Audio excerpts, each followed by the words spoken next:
days since the initial RFP was issued in July of 2020.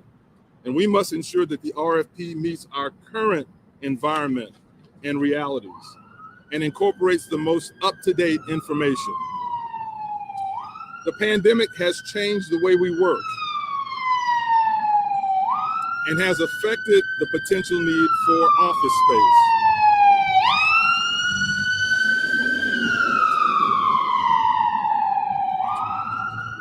The cost of rental housing and home ownership has skyrocketed, bringing a higher priority to the need for affordable and workforce housing, both on this site and off-site. Supply chain and labor issues are impacting the cost of capital projects. The need for intentional equity and equitable development is highlighted by results from the city's disparity study and the structural racism report completed after the issuance of the RFP. And the community's desire for equity is reflected in the community benefits model adopted by City Council last year and being implemented right now. There have been many positive developments. My administration has focused on building relationships with our key partners, including City Council, Pinellas County, the community, and the Tampa Bay Rays.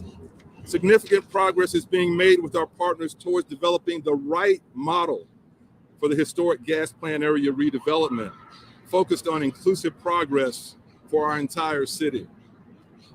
One of the main questions is the Rays' involvement in the development process and we're on the main corridor, so we'll just work with it.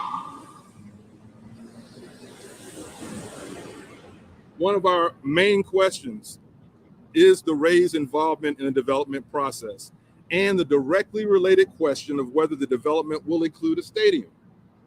As our council accurately stated last year, the question of the Rays is critical to developing the right plan for development of these 86 acres. We understand we have a true, real-time constraint with the expiration of the Rays lease in 2027, and we are very mindful of that. However, this is a generational project that has to be done right, and we can't focus solely on getting it done as quickly as possible at this point after so many years of delay and debate. The gas plant promises are more than 3 decades old, and the community has been waiting a long time for the promised benefits made with respect to the sacrifice of the gas plant community. A few more months is a relatively short time to make sure that we are choosing the right path. And I am optimistic that we will choose that right path that will bring jobs, equitable and diverse business opportunities, meet our needs for housing, meeting space, and innovative economic drivers, and support a state-of-the-art home for the Rays for decades to come. In order to incorporate these new realities and build the best path for progress for our city, I believe we need a new RFP. This new RFP process will build on the current RFP, work on an expedited timeline, and better reflect our current vision, relationships, and environment. Importantly, this new RFP will guide us to certainty on the stadium issue and will give the Rays an opportunity to be a full partner in the process and give our community another opportunity to weigh in on our path forward, informed by our current realities, opportunities, and challenges. Therefore, I am terminating the current RFP process and have instructed my staff to target the release of a new RFP by mid-August with the selection of a master developer by the end of this year. Our future is bright, and I am excited that we are moving to this next phase of this journey for inclusive progress at the historic gas plant site. Thank you all for joining me this morning. I'd be happy to take a few questions.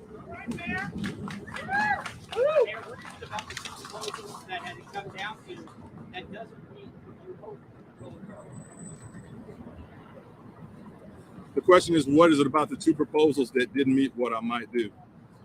Again, that was July 2020.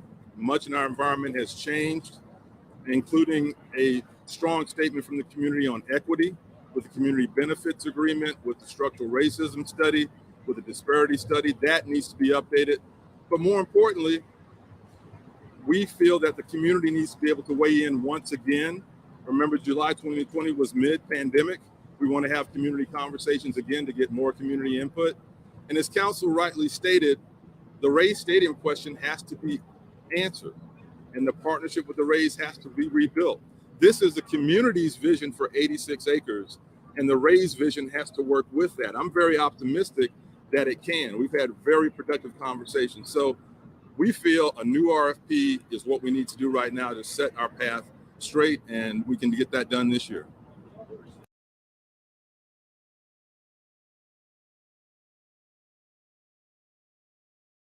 Urbanly, other minority groups in the area had extensive conversations with Mayor, a multi-year process.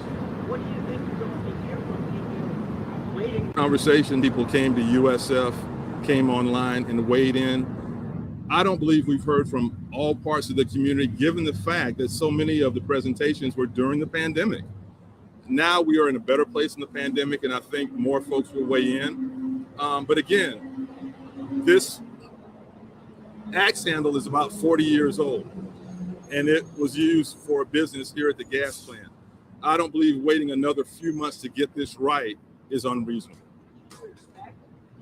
That Midtown and Sugar Hill participate again now that we've gone back? They're certainly free to do that, and we hope they will. Sorry? The question was, do I expect Midtown and Sugar Hill to bid again? We hope that they will. They're certainly open to do that. This is an open RFP process, and I think there are many folks who are with the certainty of the Rays partnership and participation would be willing to bid on this RFP. Let me get another question. How realistic is it in your mind that the Rays will want to be a part of this and will say they want to play in St. Pete versus Hillsborough County? I think St. Pete is the best opportunity for the Rays. I've said that publicly. I've said that privately. The Rays are here today. I think that's a signal that our relationship is vastly improved. Pinellas County is a part of this conversation. We've had ongoing meetings with them as well. When you look at what's happening in downtown St. Pete and the growth that's moving west, this is an opportunity to put the new Rays home right on the edge of a burgeoning downtown. And so I think the Rays will have interest. You'll have to ask them that question directly.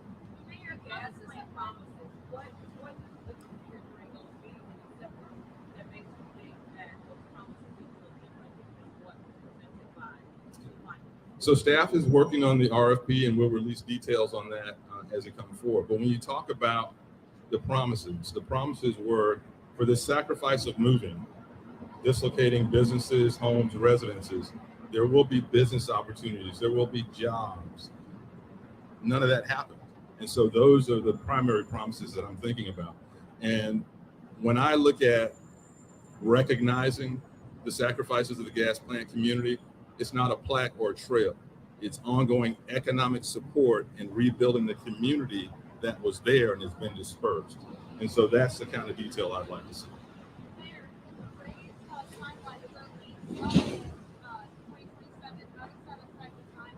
I think we have plenty of time. It's 2022. I plan to select a developer by the end of this year. And that gives us, I think, plenty of time to work out a deal that is best for the community and best for a new Rays Stadium as well. So, Mayor, what you're saying is we're basically not going to know where the Rays are going or staying until perhaps January 2023. I would look at it the other way, that we're 6 months away from real certainty, and we've been waiting decades to get there. I'm really optimistic about where we are. Any other questions? I would hope that the Rays would be a partner in responding to this proposal, and there are a number of ways that they can do that. One of the problems with your other RFP is no one can say exactly where the Rays want to be on this 86 acres. We need certainty on where the Rays want to be, what their vision is, and how it fits into the overall vision for this 86 acres. That is what this RFP will allow us to do, as well as incorporating those other elements that I talked about, including equity, including getting more community input, and making sure that we're in line with our council, with our county commission, and the other partners. the Rays have input on this RFP? The Rays are here, so I think you'll have to ask them what their plans are. But since I took office, and really before as a county commissioner, we've always had a good relationship with the Rays. I think we can put together the best package, working with our county partners and our city council, for a Rays Stadium on this site that blends into what's happening in downtown St. Pete and the overall vision of what the gas plant district redevelopment has to bring back to the community. Is reopening the RFP process also a legal strategy to avoid any potential litigation from Midtown? Reopening the RFP process is, in my view, the best path to get us to the right decision for our city. And all those factors I talked about are a part of that. Mayor, I'm sorry, I already addressed this. Yeah. Is this ultimately back to square one? Absolutely not. It's building on everything we've learned, but it is issuing an RFP that's based on our current realities. Our world has changed a lot in 2 years, whether it's office space, whether it's the relationship with our key partners, those things have changed. I think we'll get folks now involved in the process from the community who weren't going to come out in 2020 and 21 in the midst of the worst of the pandemic. I think we'll get that input. And so it's about making sure we've got the right plan for where we are in 2022. Mayor Welch, Yeah. have you talked to any of the businesses who are already in there? And you know, they have really exciting things in there about what they would like to do. In there, meaning Like, inside the Trop. Yes, inside the Trop. We haven't had that conversation. I haven't had that conversation personally, but love to get their input. Yeah. Okay. Affordable housing, what do you think that would change? What would that look like? I certainly think this is one of our best opportunities for affordable housing. We've always had a mixed income strategy. And so there could be a model where you have on-site and off-site housing, support for off-site affordable housing. But it just has to be in the mix. This is one of our greatest opportunities to make a significant impact on housing. As you can see from the two developers, they were widely different in terms of the amount of housing, but also how much of that housing was actually workforce for affordable housing. We've got a real crisis there, and we have to use all of our assets to try to make an impact on affordable housing. Is there a minimum number of affordable houses? No.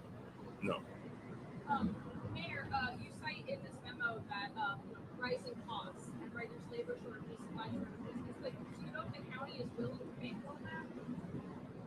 The county is a partner. They have limits, and one of the reasons that we do need to have this certainty is that as mayor, I have to ask the county commission to dedicate a percentage of their bed tax at $14-15 million a year. They're not going to do that if there's not certainty about where the rates are going. So the amount of the ask is going to depend on the plan itself, but we have to have our partnership in order to ask the county for that support. And the county has been part of those discussions.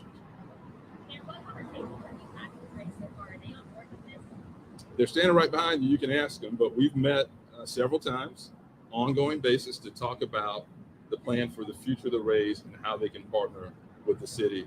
I'm optimistic. Any other questions? Thank y'all. Sorry for the delay. Appreciate y'all coming in. Thank you.